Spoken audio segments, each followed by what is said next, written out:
두 여인이 삶의 교훈을 찾기 위해서 지혜로운 노인을 찾아갔습니다.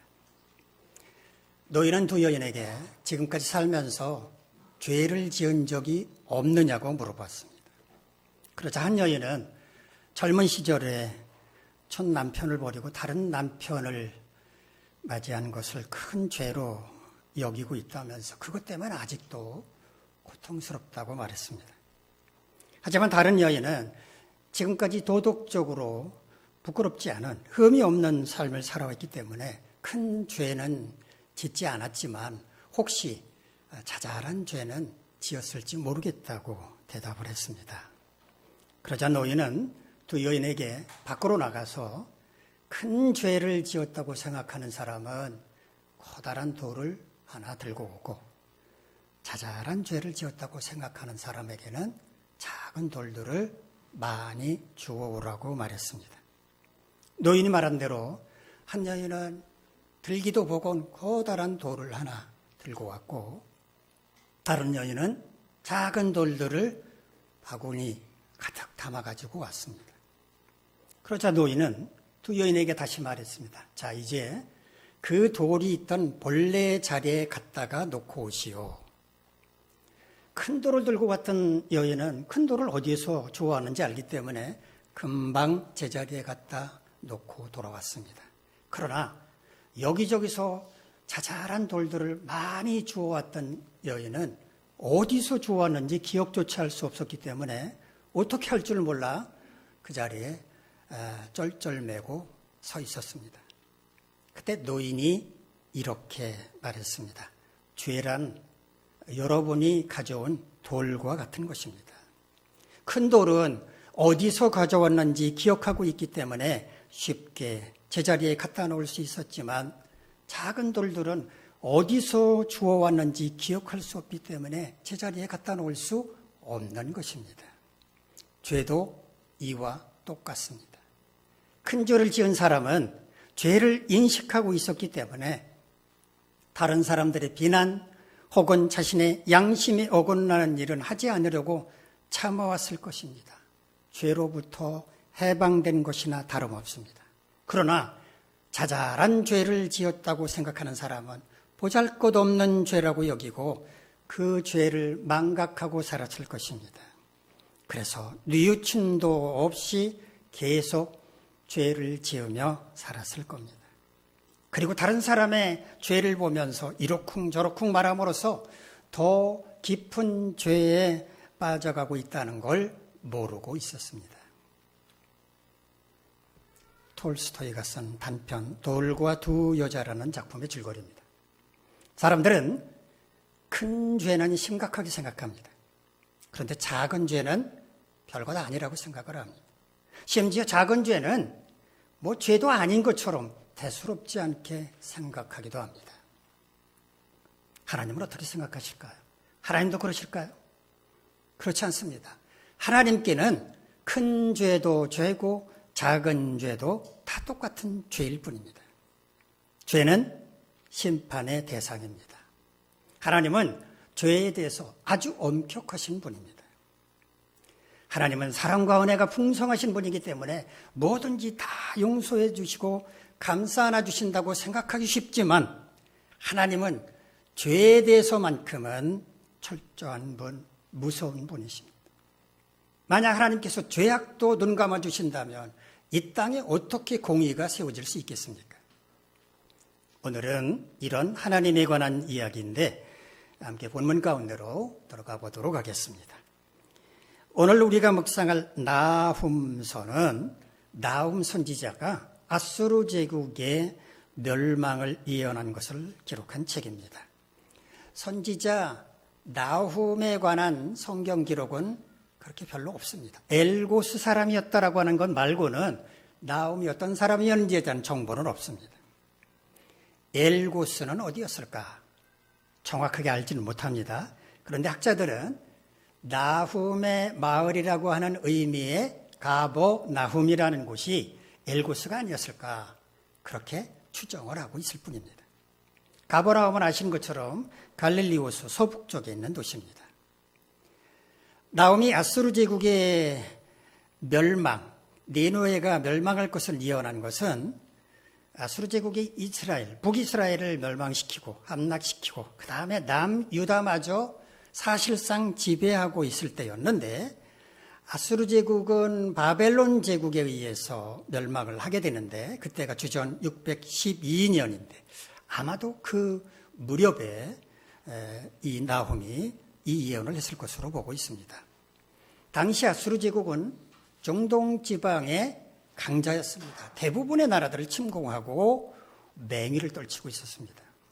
그들의 위세에 억눌려서 억울하게 또 암울하게 살아가고 있던 유다 백성들로서는 이 나훔 선지자의 예언이 큰 위로가 되었을 것입니다. 실제로 나훔이라고 하는 히브리어의 뜻은 위로 혹은 위안이라는 뜻입니다.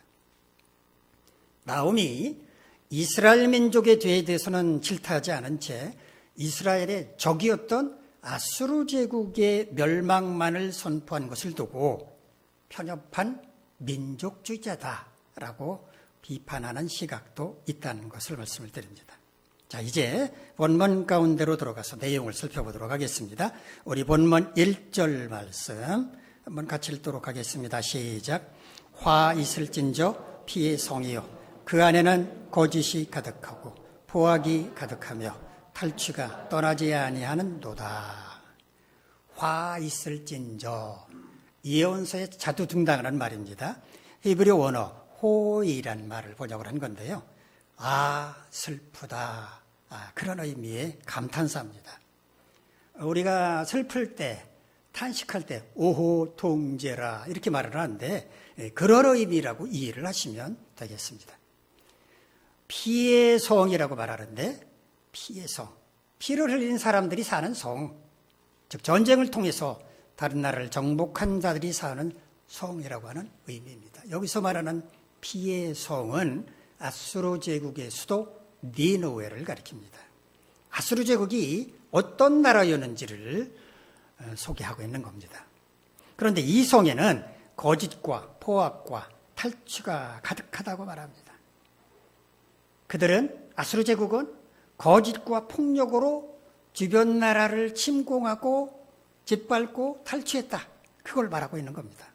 자신들의 야망을 달성하기 위해서 수단과 방법을 가리지 않았다는 겁니다. 우리 본문 2절부터 4절까지 말씀 함께 읽겠습니다. 시작.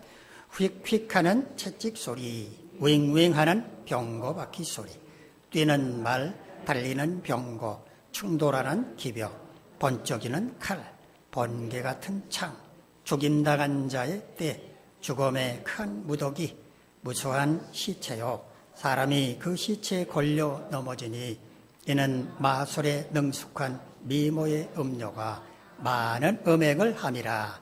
그가 그의 음행으로 여러 나라를 미혹하고 그의 마술로 여러 족속을 미혹하느니라. 이 말씀을 읽으면 어떤 장면이 떠오르십니까? 마치 전쟁 영화 보는 것 같지 않습니까? 말 여러 마리가 끄는 전차들이 막 치고받고 싸우고 칼을 휘두르고 창을 휘두르는 그런 고대의 전투 장면, 전쟁 장면을 보는 것만 같습니다.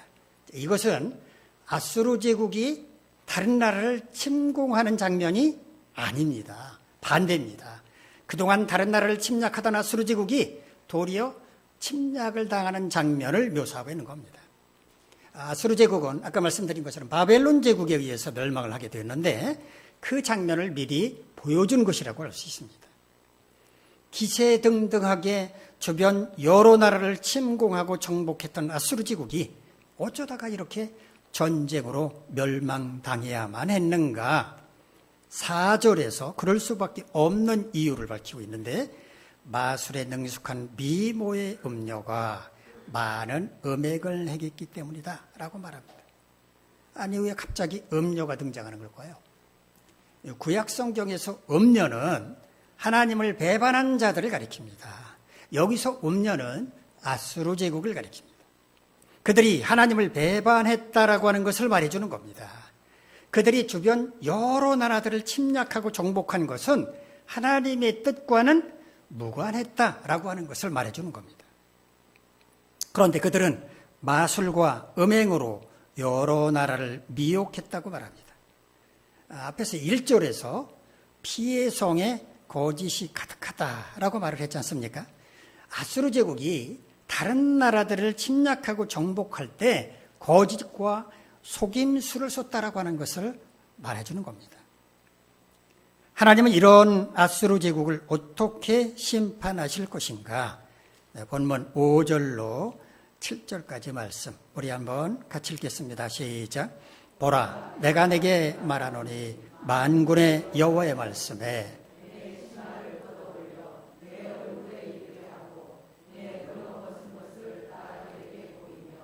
네 부끄러운 것을 뭇 민족에게 보일 것이요 내가 또 가증하고 더러운 것들을 네 위에 던져 능욕하여 너를 구경거리가 되게 하려니 그때 너를 보는 자가 다 내게서 도망하며 이르기를 니느웨가 황폐하였도다. 누가 그것을 위하여 애곡하며 내가 어디서 너를 위로할 자를 구하리요 하리라. 앞에서 아수르 제국을 음녀라고 말했지 않습니까? 그러니까 심판당할 때도 음녀를 어떻게 심판할지를 말씀하는 겁니다. 음녀의 치마를 걷어 올려 치부를 드러나게 함으로써 수치스럽게 할 것이라고 말씀합니다. 음녀라고 표현을 했으니까 얼마나 화려한 옷을 입었겠어요. 다른 사람을 유혹하기 위해서. 그런데 그 치마를 걷어 올리는 순간 화려했던 모든 것들은 다 사라져버리고 벌거숭이가 되고 말 것이며 수치스러움으로 몸을 떨게 된다는 것입니다. 무엇 민족과 나라를 짓밟으며 위세를 떨치던 아수르 제국이 세상의 비웃음거리가 될 것이다 라는 예언의 말씀입니다. 더 나아가서 가증하고 더러운 것들을 그들 위에 던져 그들을 능욕하고 구경거리가 되게 할 것이다 라고 말합니다. 가증하고 더러운 것은 뭘까요? 히브리 언어를 보면 쉐이꾸치란 말인데요. 혐오스러운 이방 신의 우상, 하나님 입장에서 봤을 때 그런 거죠. 이방 신의 우상을 가증하고 더러운 것이라고 말합니다. 능욕한다. 이 말은 히브리어 나바를 번역한 것인데 경시하다, 바보 취급을 한다라는 뜻입니다. 그들을 지켜줄 것이라고 그들은 우상을 믿었습니다. 그런데 그 우상은 그들을 지켜주기는커녕 그들이 치욕스러운 일을 당하게 만들었습니다. 그 우상을 그들에게 던져버린다는 겁니다. 그러면 사람들이 보고 뭘 할 겁니다. 저 우상을 보고서 저 우상을 믿고 저들이 지금까지 버텼는데 저 우상은 아무것도 아니구나. 웃음거리가 되고 말 것이다라는 말입니다.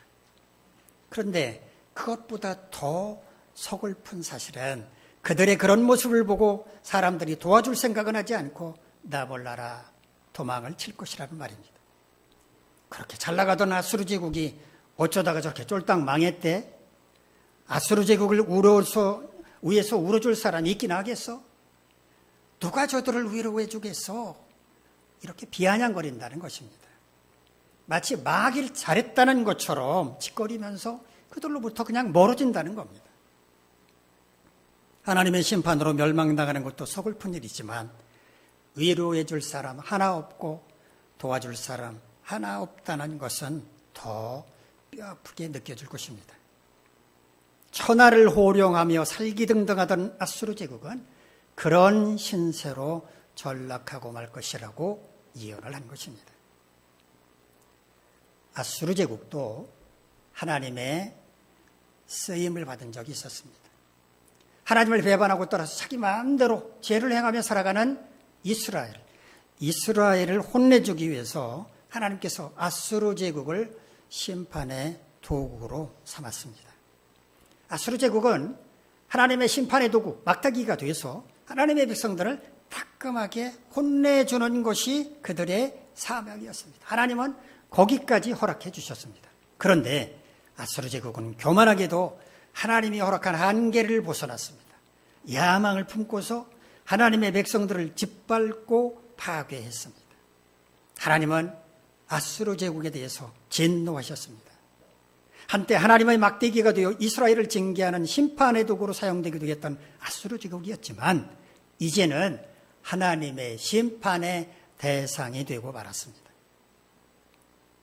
하나님은 오늘 본문의 말씀을 통해서 우리 모두에게 죄악은 하나님의 심판의 대상일 뿐이다 라고 분명하게 말씀을 하십니다.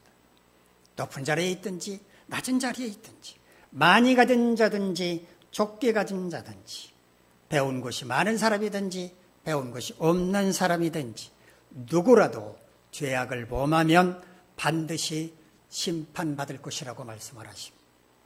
그러므로 우리는 하나님의 심판을 받지 않도록 해야 합니다. 그렇다면 우리는 어떻게 하나님의 심판을 피할 수 있을 것인가? 오늘 본문 말씀을 중심으로 몇 가지 생각해 보도록 하겠습니다. 첫째, 죄악은 하나님의 심판을 불러온다는 것을 명심하고 죄악에 대한 경각심을 늦추지 말아야 합니다. 갓 태어난 아기, 갓난아기는 천사와 같습니다. 그런데 그 아이가 자라가면서 그 천사다운 모습이 점점 사라지고 맙니다. 왜 그럴까요? 천사 같은 아이는 왜 얼굴이 변하는 걸까요? 엄마 아빠가 악하니까? 엄마 아빠를 닮아서 그런 걸까요? 그러면 엄마 아빠와 같이 있지 않게 하고 아이만 혼자 따로 떼어서 살게 하면 어떻게 될까요? 아이는 천사처럼 커갈까요? 자, 이것은 실험을 통해서 이미 밝혀진 사실인데요. 세상과 격리된 채 살아가는 아이는 천사가 되는 게 아니고요. 길들여지지 않은 야생의 사나운 짐승처럼 변하고 맙니다. 왜 그럴까요? 인간의 마음 밑바탕에는 아담과 하와로부터 물려받은 악한 원죄, 죄성이 도사리고 있기 때문입니다. 아이가 하고 싶은 대로 뭐든지 하게 내버려두는 젊은 부모들을 가끔 볼 수가 있는데 그렇게 되면 그 아이는 나중에 막무가내 통제 불가능한 아이가 되고 맙니다. 죄가 뭡니까?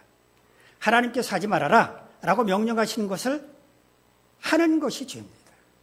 하나님이 하지 말라고 했으면 하지 않으면 되는데 굳이 그것을 행함으로써 죄를 짓고 마는 것입니다. 사람들은 왜 죄를 지을까요? 우리는 흔히 이렇게 말합니다.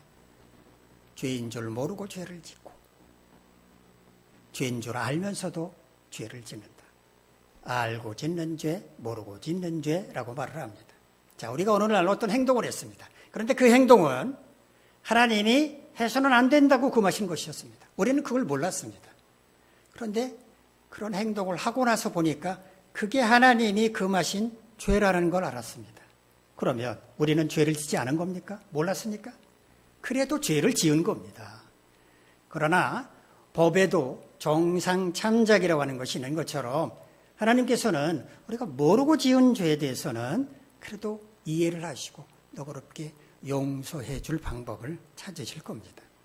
그런데 죄라는 것을 알면서도 죄를 지을 때가 있습니다. 차마 거절할 용기가 없어서 유혹을 떨쳐버릴 수가 없어서 뭐 이 정도 죄는 괜찮겠지 하는 마음으로 죄를 짓습니다. 사실 이때 우리에게는 하나님에 대한 두려움이 없습니다. 정말 하나님을 두려워한다면 이럴 수 없지, 안 돼 라고 단호하게 거절을 할 텐데 하나님은 뭐 죄를 지을 때마다 언제라도 한마디도 말씀을 하지 않으셨고 또 뭐 죄를 짓더라도 바로 벌을 내리지 않으시니까 안심하고 죄를 짓는 경우가 대부분입니다. 자, 이때 하나님은 어떻게 생각을 하실까요? 우리가 죄인 줄도 알면서도 죄를 짓고 있을 때 하나님은 어떻게 생각을 하실까? 야, 요거 봐라. 나를 핫바지로 여기네? 이렇게 생각을 하실 겁니다. 그러나 하나님은 당장 벌을 내리지 않으십니다. 참아주십니다. 대신 장부에 기록을 하십니다. 죄의 장부에 차곡차곡 기록을 하십니다. 쌓아뒀다가 언젠가 하나님의 때가 되면 반드시 심판을 하십니다. 사울이 이스라엘 왕이 되고 난 후에 블레셋과 뜬금없이 블레셋과 전쟁을 벌이려고 합니다. 당시 이스라엘의 전력은 블레셋보다 나을 게 조금도 없었는데 무슨 이유로, 뭐 때문에 사울이 전쟁을 벌이려고 했는지 알 수가 없습니다. 성경을 아무리 뒤져봐도 사울은 이 전쟁을 앞에 두고 하나님께 기도했다는 기록이 없습니다. 아마도 사울은 자기가 왕이 됐으니까 블레셋, 자기보다는 좀 이스라엘보다는 강한 블레셋과 싸워서 승리를 거둠으로써 왕권을 강화하려고 했는지도 모르겠습니다. 사울이 군사를 모아서 국경에 배치하고 있을 때 그의 아들 요나단이 먼저 전쟁을 벌입니다. 블레셋 국경 수비대와 전쟁을 벌입니다. 블레셋이 가만히 있겠어요? 전쟁 준비를 합니다. 군사를 집결시킵니다. 그런데 블레셋 군대의 규모가 어마어마했습니다.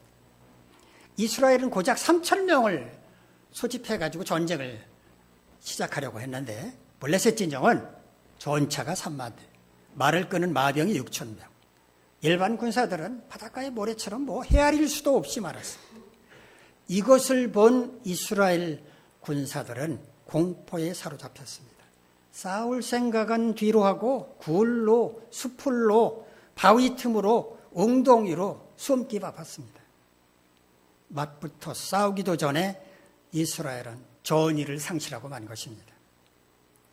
당시에는 전쟁을 하려면, 상대방과 전쟁을 치르려면 먼저 하나님께 제사부터 드려야 했습니다. 하나님, 전쟁을 시작합니다. 우리의 도움이 되소서. 이렇게 하나님께 보고하고 하나님의 도움을 간구하는 제사부터 드리고 전쟁을 시작해야 했습니다. 자, 전쟁 시작 전부터 군사들은 도망치기 바쁩니다.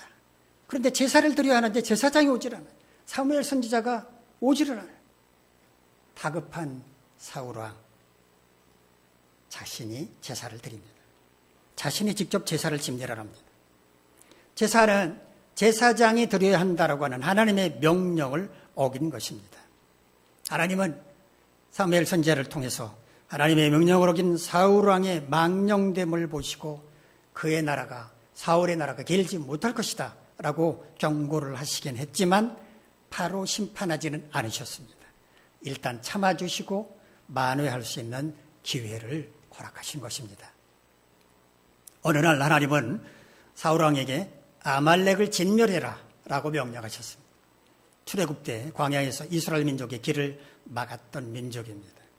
그런데 사울왕은 이 전쟁을 수행하는 과정에서도 아말렉 족속의 왕 아각 죽이지 않았습니다. 그리고 아각이 기르던 양과 소 가운데 좋은 것, 기름진 것 몰래 끌고 왔습니다. 이 사람 하나님의 명령을 온전히 이행하지 않은 사울왕을 보며 하나님은 그를 왕으로 세운 것을 후회하셨습니다.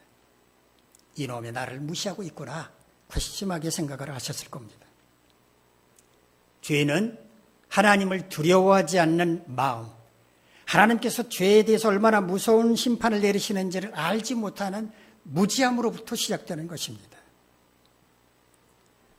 예레미야를 가리켜서 눈물의 선지자라고 부릅니다. 그 이유는 예레미야 선지자가 조국 이스라엘이 멸망하는 것을 보면서 바벨론 제국에 의해서 멸망하는 그 모습을 보면서 눈물을 많이 흘렸기 때문입니다. 예레미야 애가를 보면 멸망한 이스라엘의 처참한 광경을 보면서 애통해하는 예레미야 선지자의 모습을 볼 수 있습니다. 이스라엘은 왜 이처럼 처참하게 멸망을 하고 말았습니까? 그들이 하나님을 배반하고 죄악을 범했기 때문입니다. 심판의 채찍을 맞고 만신창이가 된 다음에 하나님 잘못했습니다 라고 회개하는 것은 어리석기 짝이 없는 행동입니다. 죄악은 하나님의 심판을 불러온다는 것을 깨닫고 죄악을 범하지 않는 게 가장 지혜로운 사람이 취할 태도입니다. 둘째, 하나님의 심판을 피하려면 자신의 삶을 돌아보고 회개하는 것을 일상의 습관으로 삼아야 합니다. 하나님의 심판을 피하는 길은 두 가지뿐입니다. 하나는 죄악을 범하지 않는 것이고 또 다른 하나는 죄악을 범했으면 즉시 회개하는 것입니다. 아예 죄악을 행하지 않는 것이 가장 바람직하지만 연약한 우리는 그렇게 살기가 어렵습니다. 살다 보면 죄를 지을 수밖에 없습니다. 그러므로 우리는 회개하는 습관을 갖는 것이 좋습니다. 늘 자신을 돌아보면서 내가 혹시 죄를 범하지는 않았는가 반성하도록 해야 합니다. 노노의 하기 제1편에 나오는 글을 소개해드립니다. 정자왈 5.1삼성 오신 외인모 이불충호 여붕우교 이불신호 전불습호. 풀어서 소개해드리면 이런 겁니다. 정자가 말하기를 나는 날마다 세 가지 일로 자신을 반성하니 사람을 위하여 일하면서 충성을 다하지 않았나, 벗과 더불어 사귀면서 신의를 잃지 않았나, 배운 것을 오로지 익히지 않았나 하는 것이다. 자, 그러면 우리는 날마다 무엇을 어떻게 반성해야 할까요? 하나님의 자녀로서 합당하게 살았나? 누군가의 마음을 아프게 한 적은 없나? 주님의 사랑을 전하며 살았나? 교회의 하나됨을 위해서 무엇을 했나? 말씀을 묵상하며 기도했나? 이렇게 반성해야 합니다. 사무엘하 21장을 보면 다윗 시대에 3년간 연속해서 기근이 든 적이 있었는데 기가 막힐 게 아닙니까? 1년만 기근이 들어도 나라에 망조가 들었다고 할 판인데 왕으로서 다윗은 답답했을 것입니다. 하나님께 기도했습니다. 하나님, 어떻게 이런 재앙을 우리에게 내리십니까? 하나님이 원인을 알려주셨어요. 사울 왕 때 기브온 사람들을 죽였기 때문이라고 말씀을 하셨습니다. 여호수아가 가나안을 정복할 때 기브온 족속을 죽이지 않겠다는 맹세를 합니다. 물론 잘못된 맹세였습니다. 하나님 앞에서 맹세를 했어요. 너희들은 죽이지 않겠다라고 맹세를 했습니다. 그런데 사울 왕 때 이 기브온 족속을 죽였습니다. 하나님 앞에서 한 맹세였는데 이 맹세를 어긴 것입니다. 그리고 그 죄악에 대한 심판이 언제 내려졌느냐? 다윗 시대에 내려졌다는 겁니다. 다윗이 기브온 족속을 만나서 여러분의 원한을 어떻게 풀어주면 되겠습니까? 하고 그 원한을 풀어주고 나자 하나님께서 땅에 비를 내려주셨습니다. 우리가 회개하지 않는 죄는 해결되지 않은 채 그대로 쌓여 있다는 것을 말해주는 말씀입니다. 그러므로 우리는 매일매일 자신을 돌아보며 반성하고 작은 죄악이라도 회개함으로써 심판을 피하도록 해야 합니다. 셋째, 하나님의 심판을 피하려면 언제나 하나님의 영향력 아래에서 벗어나지 않고 하나님과 동행하는 삶을 살도록 힘써야 합니다. 앞에서 말씀드린 것처럼 하나님의 심판을 피할 수 있는 가장 좋은 길은 죄를 범하지 않는 겁니다. 그리고 죄를 범하지 않는 가장 좋은 길은 언제나 하나님을 떠나지 않는 것입니다. 라틴어 코람 데오라는 말이 있죠. 하나님 면전에서, 하나님 앞에서. 하나님의 영향력 아래에 있을 때 우리는 결코 죄악을 범할 수 없을 것입니다. 하나님께서 지켜보고 계시는데 어떻게 죄를 범할 수 있겠습니까? 그런데 우리는 하나님께서 언제나 우리를 지켜보고 계신다는 것을 망각할 때가 많습니다. 그래서 하나님을 의식하지 않은 채 마음대로 행동하는 것입니다. 성령의 인도하심을 따라 산다는 것은 뭡니까? 내 안에 성령이 계신다는 것을 인정하고 그 성령의 지시를 따라서, 그 성령의 인도함을 따라서 살아가는 것입니다. 그러나 내 안에 성령이 계시다는 것도 모르고 인식하지도 않고 인정하지도 않는다면 우리는 성령의 인도함을 따라 살아갈 수가 없습니다. 나의 주인이 성령이 아니라 자아이기 때문에 그렇습니다. 나와 함께 하시는 하나님의 존재를 인식하지 못한다면 우리는 하나님과 동행하는 삶을 살 수가 없습니다. 하나님의 영향력 아래에 거하는 것이 아니라 하나님을 떠나서 자기 마음대로 살아가는 것이기 때문입니다. 시편 73편 27절 28절에서 시인 아삽은 이렇게 고백하고 있습니다. 무릇 주를 멀리하는 자는 망하리니 음녀같이 주를 떠난 자를 주께서 다 멸하셨나이다. 하나님께 가까이함이 내게 복이라. 내가 주 여호와를 나의 피난처로 삼아 주의 모든 행적을 전파하리이다. 아마도 시인 아삽은 하나님을 등지고 떠나서 마음대로 살아가는 어떤 사람을 보았을 것입니다. 그리고 그 사람이 하나님으로부터 심판받는 것을 보면서 하나님께 가까이 하는 것이 복이구나 라고 깨닫게 되었을지도 모릅니다. 하나님께 가까이 다가가려면 어떻게 해야 합니까? 하나님이 내 안에 계시다고 하는 것, 인정하는 것입니다. 그리고 그 하나님과 동행하는 삶을 사는 것입니다. 그게 바로 하나님께 가까이 하는 것입니다. 수시로 하나님께 여쭤봅니다. 내 안에 계신 하나님께 여쭤봅니다. 그리고 하나님의 그 음성을 듣는 것입니다. 하나님과 친밀한 교제를 나누는 것입니다. 이것이 하나님을 가까이 하는 것입니다. 이런 사람이 죄악을 범할 수 있을까요? 그럴 수 없을 것입니다. 이런 사람은 날마다 하나님과 동행하면서 하나님의 백성답게 살아갈 수밖에 없을 것입니다. 지난 5월 23일 얼마 지나지 않았어요. 오전 7시 40분 시간까지 말씀드린 거는 아침 이런 시간에 벌어진 일입니다. 대구에서 이런 황당한 일이 있었습니다. 돼지를 싣고 도살장으로 가던 화물 차량에서 돼지 한 마리가 그만 차 바깥으로 떨어지고 말았습니다. 화물 차량은 그것도 모른 채 그냥 달려갔습니다. 이 돼지 20분 동안 거리를 활보하고 돌아다녔습니다. 저 돼지입니다. 신고를 받고 출동한 소방당국은 차량 3대 16명을 동원해서 약 20분 만에 돼지를 사로잡았다고 합니다. 인명피해나 재산피해는 없었다고 합니다. 자, 붙잡힌 저 돼지 어떻게 됐을까요? 죽음 가운데서 건짐을 받았으니까, 구원받았으니까 동물원으로 가서 이제 길이길이 수명을 다하라고 했을까요? 도살장으로 끌려갔습니다. 이 돼지는 도살장으로 가기로 예정되어 있던 돼지였습니다. 죄악은 반드시 하나님의 심판을 받아야 합니다.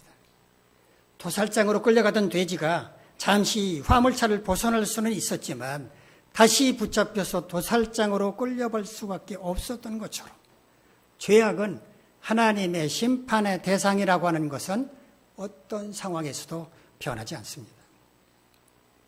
죄 가운데서 구원받은 우리는 심판의 대상이 아니지만 만약에 우리가 어떤 형태로든 죄악을 범한다면 그 순간 바로 우리는 심판의 대상으로 변합니다. 우리는 심판으로 멸망당해서는 안 됩니다. 그렇게 하는 것이, 멸망당하지 않도록 하는 것이 우리를 구원하시기 위해서 고귀한 피를 흘리신 주님을 배반하지 않는 것입니다. 우리는 어떻게 하나님의 심판을 피할 수 있습니까? 첫째, 죄악은 하나님의 심판을 불러온다는 것을 명심하고 죄악에 대한 경각심을 늦추지 말아야 합니다. 하나님은 불꽃 같은 눈으로 우리를 지켜보고 계신다고 하는 것, 하나님은 죄에 대해서는 무서운 분이라고 하는 것을 잊지 말아야 합니다. 둘째, 매일매일 자신의 삶을 돌아보고 회개하는 것을 일상의 습관으로 삼아야 합니다. 셋째, 언제나 하나님의 영향력에서 벗어나지 않고 항상 하나님과 동행하는 삶을 살도록 힘써야 합니다. 여러분 모두 이와 같이 행함으로써 하나님의 심판이 아니라 하나님의 은혜와 복을 누리며 살아가시길 간절히 바랍니다. 기도하겠습니다. 자비로우신 하나님, 우리 모두 죄악이 얼마나 무서운지 깨닫고 날마다 죄로부터 멀어지는 삶, 죄악을 행하지 않으므로 하나님의 심판이 아니라 하나님의 은혜와 복을 누리며 살아가는 삶을 살 수 있도록 도와주시옵소서. 예수님의 이름으로 기도합니다. 아멘.